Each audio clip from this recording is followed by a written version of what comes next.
So, guys, the qualifying is done and dusted. Kimi Antonelli on pole. This is showing that Kimi Antonelli 6-4 to his teammate George Russell is not here to play this season. Like I've said and I've always said, Kimi is the real deal. He has come to F1 not to play. He has come to show George that he deserves every opportunity he has in F1. And should we say the car has not been made according to George's perspective? Because George has always made mouth, oh, he outshone Lewis Hamilton, this, that, and that. I've always said then that it's not that you didn't outshine Lewis Hamilton. You outshone Lewis Hamilton in a car that was not Lewis Hamilton's type of car. Look at what Lewis Hamilton is doing against Charles Leclerc present in a car that he feels like he's more comfortable in. Charles Leclerc, in most qualifying, he checks Lewis Hamilton's data to get better because he sees what Lewis Hamilton is doing and he's like, he tries his own way, it's not working, and he goes for Lewis Hamilton's way and it works for him. That's why sometimes he outqualifies him. It's not that he's doing it in the old way he's doing, because Lewis Hamilton's way has changed the way Ferrari is performing. But Kimi Antonelli,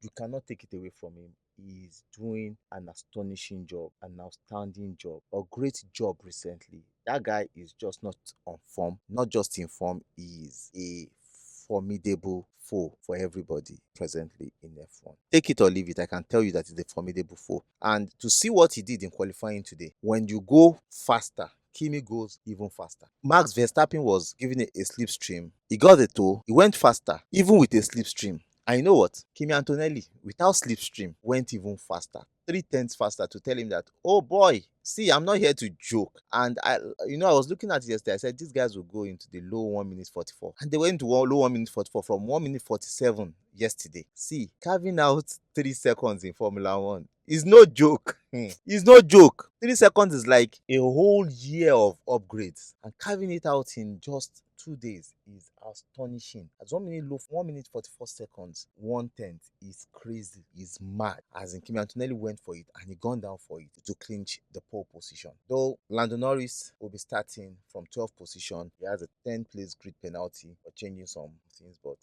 Lando Norris and McLaren came from nowhere. They put in a good fight today and it's worth it. They had a good qualifying. Was able to qualify second. Max Verstappen did a good job. He will be starting second. Lando Norris will be starting 12th. George Russell fourth will move up to third position, while Leclerc fifth will move up to fourth. They will move up like that. Aja to no time because he had to help his teammate. He qualified outside, but he's driving a Red Bull. He will crawl back into the point certainly, but because it's out of points, is out of range. 10-place grid penalty for investing is help your teammate get better because they have nothing to lose. But if it were like some other team, which I think they should have done, they should allow him to qualify, allow Max Verstappen to qualify, because where Max Verstappen is, I don't think if he can fight the Ferrari. Tomorrow the Ferraris will be faster because they are on the timing sheets. Ferrari's race pace looks faster, though they have a stronger engine. It will give them problems, especially on overtake. It will frustrate the Ferraris, but the Ferraris would win, as they will take advantage of the Red Bull and go ahead of the Red Bull. So George Russell will struggle tomorrow, but Kimi Antonelli, Ferrari, it's going to be a big fight tomorrow. Good fight. The first corner, then El Rouge will be one of the determinants of the first lap and where everybody falls tomorrow. But to Lewis Hamilton, FP3, he had a shunt. The same place Pierre Gasly had a shunt yesterday. Damaged the rear of the car. They were able to put together in 2 hours, 15 minutes, get him set for qualifying. Great one for Ferrari team. I think that already gave him some few steps back in what he has been doing, because he has to come up with a new car, especially a car with gear hand and probably a gear. I've not confirmed if the transmission was changed, but that will set him back in challenge against his team, because he was totally ahead of his teammate all through the qualifying. Charles Leclerc was about 4-5 tenths away from him all through qualifying, as he was outshining. But tomorrow the race would be much more different, and I know there will be red flags in the race, yellow flag, red flags, and we can see the difference between the front runners and the rear runners. The front runners are outstandingly pacey. They are just in order. The rear runners 1 second behind, and I can there will be another Silverstone tomorrow. Some people will be 1 lap down, some people will be 2 laps down tomorrow. Certainly, that's how it will be. But great one for Bortoleto. Great qualifying. He's done a very good job this season. as in going into Q3, massive, massive for him. Lindblad going into Q3, massive for that team also. They've done a great job, as in the Racing Bull this season. They've been neck and neck trying to make sure they are very close to the top teams. But all in all, tomorrow's race will be different. Two-stop strategy will be the fastest. One stop for some, but I think tire choice to start the race will make the difference. But some people will go on medium to start or hard. They've not really sampled the hard tire this weekend, only did some runs on their tires. But certainly tomorrow we'll see how it will go. I think some back markers will do hard tires or soft tires to check, while some teams are looking at how it works. A lot of people start on medium tires before they decide which to go on, hard tires or soft tires. But I think the soft tires are holding, so it will be a medium hard or probably hard medium soft for some people that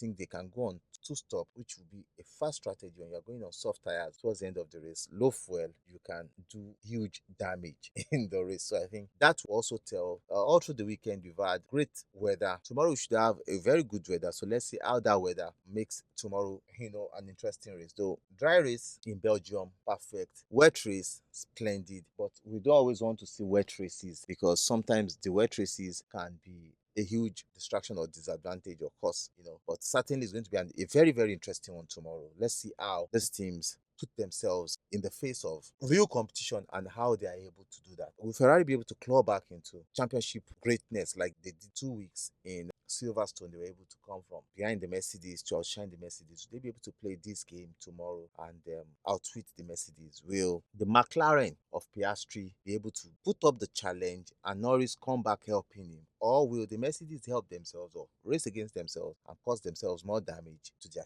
championship opportunities? Or will Max Verstappen be able to pull another beautiful opportunity of stunts in this Belgium GP? Tomorrow will tell us much about that, and I hope there will be a great weather tomorrow. Up until tomorrow, I love you guys. Bye. Cheers.